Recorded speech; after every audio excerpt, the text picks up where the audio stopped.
अस्सलाम वालेकुम क्लास। उम्मीद है सब लोग खैरियत से होंगे। आज हमारा एक और लेक्चर है फर्स्ट ईयर इंग्लिश के हवाले से पोइट्री सेक्शन में से। और आज हम डिस्कस कर रहे हैं अपने फर्स्ट ईयर की एक पोम जिसका नाम है character of a happy life by sir Henry Wotton. और देखें, जैसे अभी एक थोड़ी सी हमने इमेज भी लगाई है इसके अंदर character of a happy life के लिहाज से,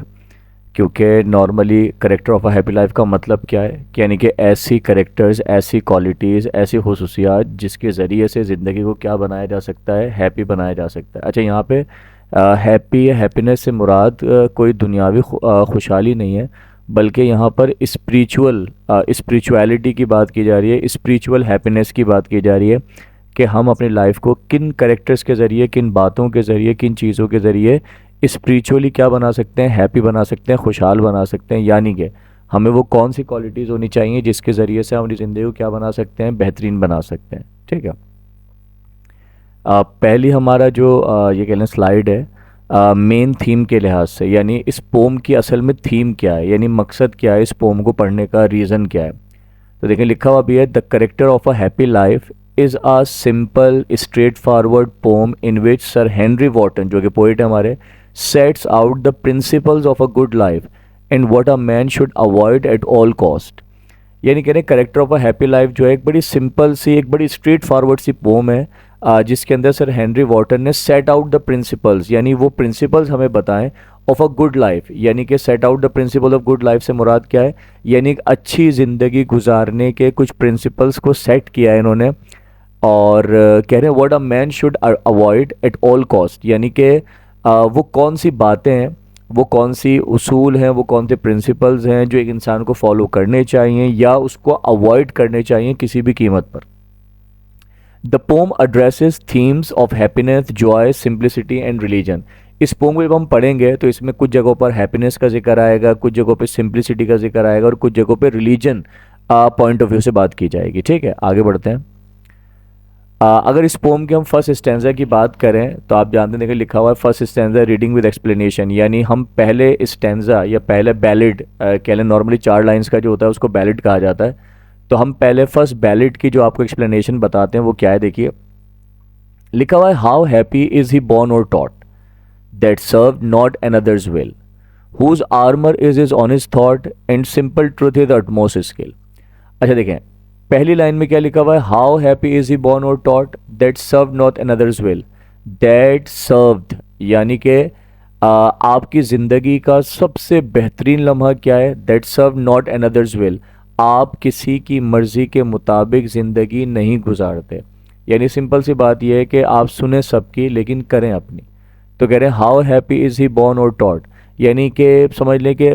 हमारी ज़िंदगी का सबसे बेहतरीन लम्हा जब से हम पैदा हुए हैं, जब से हमने बोलना सीखा, चलना सीखा, लाइफ को गुजारना सीखा, तो कह रहे हैं सबसे बेहतरीन बात जो हमें पता चली इंसान के हैप्पीनेस की वो क्या है कि no that serve not another's will, कभी भी दूसरों की मर्ज़ी के मुताबिक ज़िंदगी ना गुजारें।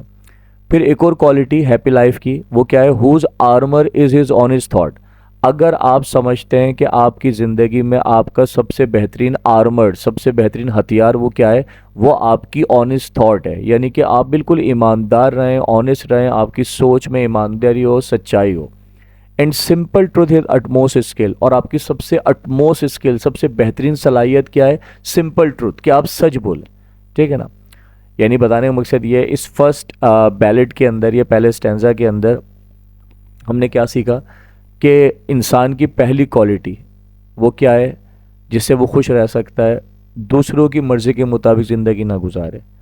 और यही कह रहे हैं how happy is he born और टॉट, यानी कि कितना खुश होता है वो इंसान जब वो पैदा होता है, जब वो पढ़ना लिखना सीखता है, जब वो अपनी ज़िंदगी में सीखने के अमल में आता है। तो कह रहे हैं सबसे बेहतरीन जो आपने सीखा है वो क्या है, that not another's will, that serve not another's will, दूसरों की मर्ज़ी के मुताबिक ज़िंदगी नहीं गुजारे।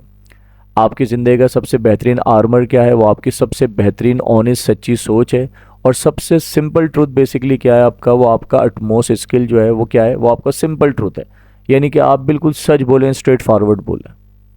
नेक्स्ट देखते हैं सेकंड स्टैंजा इसका क्या है, बेसिकली कह रहे whose patience not his masters are, यानी पेशेंस यहाँ पे क्या मुराद दी गई है, आपकी ख्वाहिशात, आपके विशेस, आपके एम्स, आपके एम्बिशंस। तो कह रहे हैं whose patience not his masters are, कभी भी अपने पेशेंस को, अपनी ख्वाहिशात को, अपनी विशेस को अपना मास्टर ना बनना दो, यानी अपने ऊपर हावी ना होने दो, अपने ऊपर जो है ना सुपीरियॉरिटी ना आने दो, ठीक है ना। हमेशा अपनी ख्वाहिशात को अपने ताबे रखो, खुद ख्वाहिशों के ताबे नहीं हो जाओ। Whose soul is still prepared for death, ज़िंदगी गुजारने का सबसे बेहतरीन हैप्पी कह लें कि अपनी लाइफ को बेहतरीन बनाने का, स्पिरिचुअली बेहतरीन बनाने का एक कुलिया ये भी है कि लाइफ में, ज़िंदगी में हमेशा क्या रखो, प्रिपेयर्ड फॉर डेथ, यानी कि मौत के लिए तैयार रहो। क्योंकि दैट्स वे, जब आप मौत के लिए तैयार रहेंगे तो बुराइयों से बचेंगे, बुराइयों से बचेंगे तो ऑटोमेटिकली ज़िंदगी क्या हो जाएगी, आपकी बेहतरीन हो जाएगी। Untied unto the world by care of public fame और प्राइवेट ब्रेथ, यानी अनटाइड, बेफिक्र रहें, unto the world by care, बेफिक्र रहें इस दुनिया की परवाहों से। कौन सी परवाह, ऑफ पब्लिक फेम, कि दुनिया आपके बारे में क्या सोचती है, फेम है कि नहीं है, कहीं आपकी शोहरत कम ना हो जाए। प्राइवेट ब्रेथ, ना पर्सनल कोई प्रॉब्लम है ना पब्लिकली कोई प्रॉब्लम है, यानी कोई फेम के चक्कर में कि दुनिया आपको क्या कहती है, क्या करेगी, क्या नहीं चाहती, कहने चक्कर में पड़े नहीं, यानी कि बेपरवाह रहें इस दुनिया की फेमिलैरिटी से, इस दुनिया की जो है ना जो भी ये कह लें कि फेम है, जो कह लें प्राइवेट ब्रेथ है, यानी कि इस आसान अल्फाज में घुमा फिरा के जो है ना वो क्या है कि untied unto the world by care of public fame और प्राइवेट ब्रेथ, यानी बेफिक्र रहें आप दुनिया में होने वाले तमाम चेंजेस से, तमाम पब्लिक फेम से। मतलब ये तमाम चीज़ें क्या हैं, बेकार हैं, वक्ती तौर पर हैं। अगर आप दुनिया में फेमस भी हैं, मशहूर भी हैं, शोहरत है, पावर है, वेल्थ है, ये सब चीज़ें क्या हैं, ये टेम्प्रेरी हैं। नेक्स्ट स्लाइड क्या है हमारे पास, थर्ड स्लाइड है हमारे पास, थर्ड स्टैंजा है। कह रहे हैं who envies none that chance doth raise nor vice, यानी कह रहे हैं who envies none that chance doth raise, यानी कभी भी आप किसी को अप्रिशिएट ना करें, कभी किसी की जी हुजूरी ना करें, कभी किसी की ग़ुलामी ना करें। किस सेंस में, कह रहे हैं none that chance doth raise, यानी कि आप याद रखें कोई किसी को कुछ नहीं दे सकता, सही है ना। यानी जो भी अता करना है वो अल्लाह ताला की तरफ से होना है, इंसान आपको कभी कुछ अता नहीं कर सकता, कुछ नहीं दे सकता, लिहाजा इंसानों की जी हुजूरी करना छोड़ दें। कह रहे who never understood how deepest wounds are given by praise, यानी नॉर्मली हमने देखा होगा कि लोग जो है वो दूसरों की तारीफ मुंह पे कर देते हैं जी हुजूरी के लिए या बटरिंग के लिए। तो राइटर क्या लिखता है, कहता है कि हु नेवर अंडरस्टूड, यानी कि वो लोग जानते ही नहीं हैं how deepest wounds are given by praise. जब आप किसी की तारीफ कर रहे हैं तो असल में आप उसके लिए भलाई नहीं कर रहे, बल्कि डीपेस्ट वाउंड्स आर गिवन, आप बहुत ख़तरनाक गहरे तरीन ज़ख़म दे रहे हैं तारीफ़ करके। अब सवाल ये, सर ऐसे कैसे पॉसिबल है, तारीफ़ करने से कब ज़ख़म मिलता है भाई। असल में तारीफ़ करने से मुराद ये, जब आप प्रेज़ करते हैं, तारीफ़ करते हैं, तो तारीफ़ करने में क्या सीन है कि जाहिर सी बात है जब इंसान की तारीफ़ की जाएगी तो उसमें प्राउड आएगा, प्राउड आएगा तो उसके अंदर जाहिर सी बात है फिर वो अपने आप को सुपीरियर समझना शुरू कर देगा, सुपीरियर होगा तो फिर जाहिर सी बात तकब्बुर आ जाएगा, प्राइड आ जाएगा, उसके अंदर प्राउड आ जाएगा, और प्राउड आ जाएगा तो फिर जाहिर सी बात है वो क्या होगा, अल्लाह ताला की नज़रों में डाउन हो जाएगा, क्योंकि अल्लाह ताला तकब्बुर करने वालों को पसंद नहीं करता। फिर लिखा हुआ no rules of state but rules of good, यानी अगर जिस स्टेट में वो रहता है, जिस मुल्क में वो रहता है, जिस जिस सोसाइटी में, माशरे में वो रहता है, नो रूल्स ऑफ स्टेट, अगर कोई स्टेट का रूल है लेकिन वो सही नहीं है, यानी कि अगर वो गलत है, यानी वो नेगेटिविटी की तरफ है, तो आप उसको फॉलो ना करें, बट रूल्स ऑफ गुड, लेकिन अगर कोई भलाई के लिए रूल्स बनाए जाते हैं तो उनको आप ऑब्वियसली क्या करें, आप उसको फॉलो करें। नेक्स्ट देखते हैं फोर्थ स्टैंजा बेसिकली क्या है, कह रहे हैं who hate his life from rumours freed, अपनी ज़िंदगी को तमाम रूमर्स से, तमाम अफवाहों से क्या रखो, आज़ाद रखो, यानी कि कहने का मकसद ये कभी सुनी सुनाई बात पर बिलीव नहीं करो। Whose conscience is a strong retreat, कहते हैं कि आपके लिए आपका जो कॉन्शियंस है, आपकी जो सबसे कह लें महफूज जगह, महफूज मुकाम, महफूज जो भी डेस्टिनी है, इट इज़ स्ट्रॉन्ग रिट्रीट, यानी कि जो आपका अपना घर, आपकी चार दीवारी, आपका मुल्क, आपका शहर जो भी है, अगर वहाँ आप महफूज नहीं है तो फिर आप दुनिया में कहीं भी महफूज नहीं हो सकते। तो लिहाजा राइटर क्या लिख रहा है, कह रहे whose conscience is a strong retreat, कि आपकी जो चार दीवारी है, आपका जो घर है, आपकी जो लोकेलिटी है, वही आपके लिए सबसे महफूज जगह है। फिर कह रहे हैं whose state can neither flatterers feet, यानी कहने का मकसद क्या है, whose state can neither flatterers feet nor ruin make opposites great, ना के कह रहे हैं नीदर फ्लैटर्स फीट। नॉर्मली ऐसा होता है कि लोग जो होते हैं ना वो आपकी जी हुजूरी कर रहे होते हैं, तो सवाल यही है whose state can neither flatterers feet, ना आप किसी को अपनी ग़ुलामी करने दें, ना आप किसी को अपनी हुक्मरानी करने दें, ना आप किसी को अपनी जो है ना कह लें कि लोग उसको आपको अप्रिशिएट कर रहे हैं, इन चक्करों में ना पड़े। लिखा हुआ है whose state can neither flattered feet, ना कोई आपको दे सकता है, ना आपसे कोई कुछ ले सकता है, ना वो कोई खिला सकता है, ना आपसे कोई खा सकता है। हर चीज़ जो है वो अल्लाह ताला के हुक्म से होती है। फिर लिखा हुआ है nor ruins make operations great, यानी कि अगर आप सेल्फ डिपेंडेंट है, अपने ऊपर डिपेंड करते हैं, सही है ना, और दुनिया के मामलात में नहीं पड़ते, या दुनिया से आप जो है ना होप नहीं रखते, तो कह रहे हैं no ruin make operations great. बड़े से बड़े ख़तरात लाइफ में आ जाए, no ruins make operations great, बड़े से बड़े ख़तरात भी आपको रूइन नहीं कर सकते, बर्बाद नहीं कर सकते, तबाह नहीं कर सकते, अगर आप सेल्फ डिपेंडेंट हैं, अपने ऊपर डिपेंड करना जानते हैं, अपने आप को मनवाना जानते हैं। फिर लिखा हुआ है who God doth late in early pray,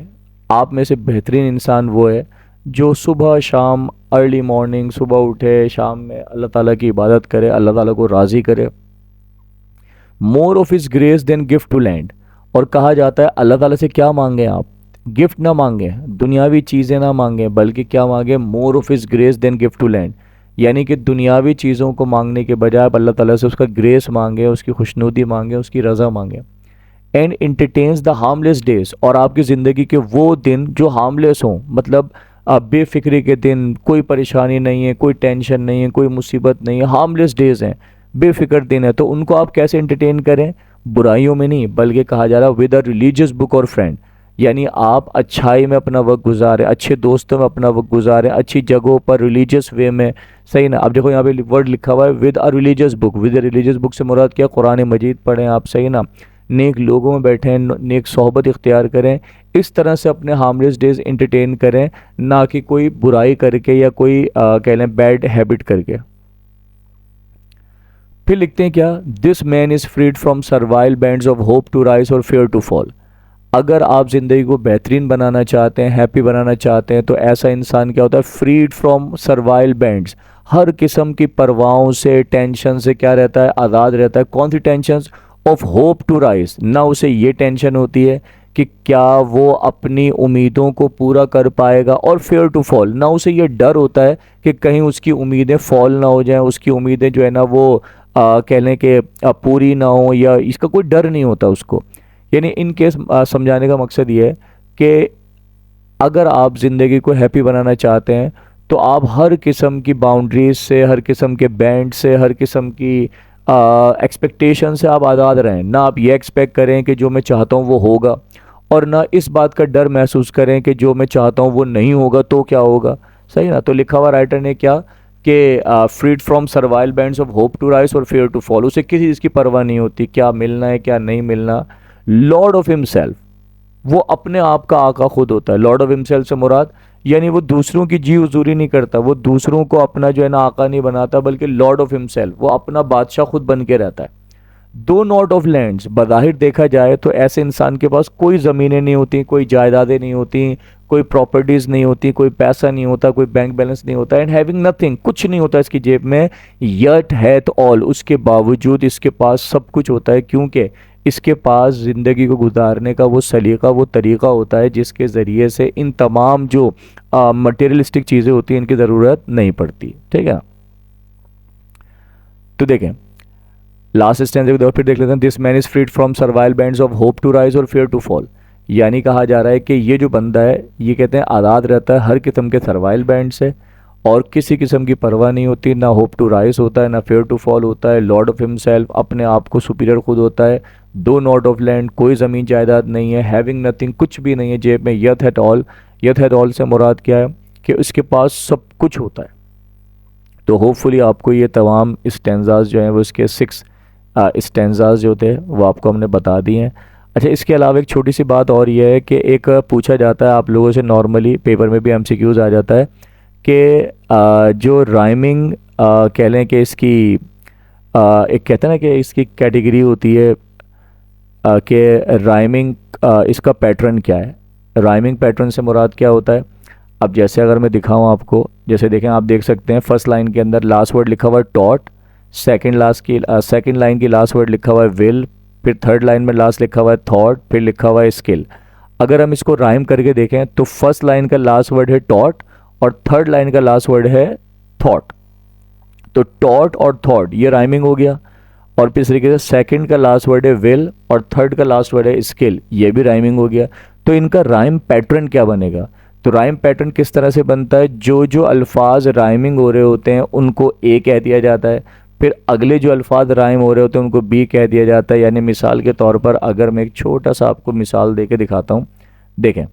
जैसे ये लिखा हुआ है क्या, ये लिखा हुआ है टॉट, सही है। तो टॉट को हम सपोज कर लेते हैं, टॉट को हम सपोज कर लेते हैं कि इसको हम कह देते हैं, इसको हम ए कह देते हैं, यानी इसकी राइमिंग क्या बना देते हैं, राइम पैटर्न क्या बता देते हैं, इसका ए बना देते हैं। इसके नीचे क्या है, विल, इसको हम बी कह देते हैं, और फिर ए से मैच होता हुआ दोबारा से ए लिख देते हैं, जैसे कि टॉट है ए, तो थॉट क्या हो जाएगा, ये भी ए हो जाएगा, विल जो था बी था, और स्किल भी क्या हो जाएगा, बी हो जाएगा। तो इसका राइमिंग पैटर्न क्या बनेगा, ए बी, और पूरी पोम के अंदर ये सेम रहता है, ठीक है ना। तो होपफुली ये राइमिंग पैटर्न भी समझ में आया होगा, पेपर में आ जाता है अक्सर एमसीक्यूज़ के अंदर, पूछ लिया जाता है आपसे, ठीक है ना। और बज़ाहिर जो 4 लाइन की जो पोम होती है, 4 लाइन की, जिसमें 4 लाइन के पार्ट्स होते हैं, 4 लाइन के जो टुकड़ा होता है, जो पार्ट होता है, इसको नॉर्मली जो है वो बैलेट कहा जाता है। बैलेट्स का इस्तेमाल जो होता है वो शॉर्ट स्टोरीज़ के लिए इस्तेमाल होता है। बैलेट जो है वो बैलेट की जो लफ्ज़ी मीनिंग है वो सॉन्ग के लिए इस्तेमाल होती है, ठीक है ना। और राइमिंग तो आपके सामने नज़र आ रहा है कि फर्स्ट लाइन का लास्ट वर्ड थर्ड लाइन के लास्ट वर्ड से राइमिंग है, तो ए बन जाएगा ये। और जो सेकंड लाइन का लास्ट वर्ड है विल, और वो फोर्थ लाइन के लास्ट वर्ड से जो है वो राइम है, तो स्किल। तो इसकी जो राइम पैटर्न बनेगा वो क्या बनेगा, ए बी। तो होपफुली आपके समझ में आ गया होगा। इंशाल्लाह अगले लेक्चर के लिए फिर मिलते हैं। अल्लाह हाफिज़।